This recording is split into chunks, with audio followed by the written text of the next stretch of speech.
Act 1, Scene 4, Transition Scene. And now we enter a never world of time change, and this scene is all about magic. The changes are rapid as we leap between worlds. There are no individual scenes, but fragments, shards that show the constant progression of time. Initially, we're inside Hogwarts in the Great Hall, and everyone is dancing around Albus. Polly Chapman, Albus Potter. Carl Jenkins, a Potter in our year. Jan Fredericks, he's got his hair. He's got hair just like him. Rose, and he's my cousin. As they turn. Rose Granger Weasley, nice to meet you. The Sorting Hat walks through the students who spring into their houses. It becomes quickly apparent that he's approaching Rose, who is tense as she awaits her fate. Sorting Hat, I've done this job for centuries. On every student's head I've sat. Of thoughts I take inventories, for I'm the famous Sorting Hat. I've sorted high, I've sorted low. I've done the job through thick and thin. So put me on, and you will know which house you should be in. Rose Granger Weasley. He puts his hat on Rose's head. Gryffindor! There's cheering from the Gryffindors as Rose joins them. Rose, thank Dumbledore. Scorpius runs to take Rose's place under the Sorting Hat's glare. Sorting Hat, Scorpius Malfoy. He puts his hat on Scorpius's head. Slytherin! Scorpius was expecting this. He nods and half smiles. There's cheering from the Slytherins as he joins them. Polly Chapman, well, that makes sense. Albus walks swiftly to the front of the stage. Sorting Hat, Albus Potter. He puts his hat on Albus's head, and this time he seems to take longer, almost as if he is too confused. Slytherin. There's a silence, a perfect, profound silence, one that sits low, twists a bit, and has damage within it. Sorry to interrupt, but how is that a stage direction? I mean, I love it. It's definitely, it's great, but how do you describe a silence when how do performers portray a silence as one that sits low, twists a bit, and has damage within it? I'm not complaining. I mean, personally, I would prefer it if this were another 700-page regular book rather than a play, especially since I don't know if I'm ever going to get a chance to see the play.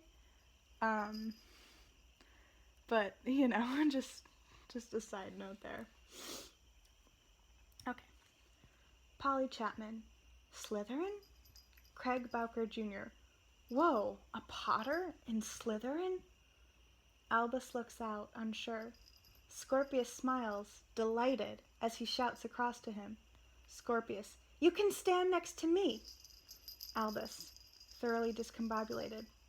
Right, yes. Jan Fredericks, I suppose his hair isn't that similar. Rose, Albus? But this is wrong, Albus. This is not how it's supposed to be. And suddenly a flying lesson is happening with Madam Hooch. Madam Hooch, well, what are you all waiting for? Everyone stand by a broomstick. Come on, hurry up. The kids all hurry into position beside their brooms. Stick out your hands over your broom and say up. Everyone, up. Rose's and Jan's brooms sail into their hands. Rose and Jan, yes. Madam Hooch, come on now, I've no time for shirkers. Say up. Up, like you mean it. Everyone, bar Rose and Jan, up. Brooms sail up, including Scorpius's. Only Albus is left with his broom on the floor. Everyone, bar Rose, Jan, and Albus. Yes! Albus. Up! Up! Up! His broom doesn't move, not even a millimeter. He stares at it with disbelieving desperation. There's giggling from the rest of the class. Polly Chapman. Oh, Merlin's beard, how humiliating. He really isn't like his father at all, is he? Carl Jenkins. Albus Potter, the Slytherin squib. Madam Hooch. Okay, children, time to fly. And suddenly Harry appears from nowhere beside Albus as steam expands all over the stage. We're back on platform 9 3/4, and time has ticked on mercilessly.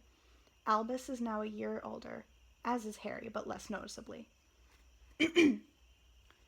Albus, I'm just asking you, Dad, if you'll just stand a little away from me. Harry, amused. Second years don't like to be seen with their dads, is that it? An over-attentive wizard begins to circle them. Albus, no, it's just you're you, and I'm me, and... Harry, it's just people looking, okay? People look, and they're looking at me, not you. The over-attentive wizard proffers something for Harry to sign. He signs it. Albus, at Harry Potter and his disappointing son. Harry, what does that mean? Albus, at Harry Potter and his Slytherin son. James rushes past them, carrying his bag. James, Slytherin, stop with your dithering, time to get onto the train. Harry, unnecessary, James. James, long gone. See you at Christmas, Dad. Harry looks at Albus, concerned. Harry, Albus, my name is Albus, not Al. Harry, are the other kids being unkind? Is that it? Maybe if you tried making a few more friends. Without Hermione and Ron, I wouldn't have survived Hogwarts. I wouldn't have survived at all. Albus, but I don't need a Ron and Hermione. I've got a friend, Scorpius, and I know you don't like him, but he's all I need. Harry, look, as long as you're happy, that's all that matters to me. Albus, you didn't need to bring me to the station, Dad. Albus picks up his case and makes hard away. Harry, but I wanted to be here. But Albus is gone. Draco Malfoy, his robes perfect, his blonde ponytail precisely placed, emerges from within the crowds to be beside Harry. Draco, I need a favor. Harry, Draco? It's weird. It's weird him calling him Draco after when he's called him Malfoy for so long. I mean, it makes sense, I guess, but it's just weird. Sorry. Draco, these rumors about my son's parentage, they don't seem to be going away. The other Hogwarts students tease Scorpius about it relentlessly. If the Ministry could release a statement reaffirming that all time turners were destroyed in the Battle of the Department of Mysteries. So this is about where I left off earlier, so this is new to me. Harry, Draco, just let it blow over. They'll soon move on. Draco, my son is suffering, and Astoria hasn't been well recently, so he needs all the support he can get. Harry, if you answer the gossip, you feed the gossip. There have been rumors Voldemort had a child for years. Scorpius is not the first to be accused. The Ministry, for your sake as well as ours, needs to steer well clear. Draco frowns, annoyed, as the stage clears and Rose and Albus stand ready with their cases. Albus, as soon as the train leaves, you don't have to talk to me. Rose, I know. We just need to keep the pretense up in front of the grown-ups. Scorpius runs on, with big hopes and an even bigger case. Scorpius, hopeful. Hi, Rose. Rose, definitive. Bye, Albus. I was wrong. I was right on one count and wrong on another, and disappointed. Alright, all my dreams come to die. Scorpius, hopeful. Hi, Rose. Rose, definitive. Bye, Albus. Scorpius, still hopeful. She's melting. And suddenly we're in the Great Hall, and Professor McGonagall is standing at the front with a big smile on her face.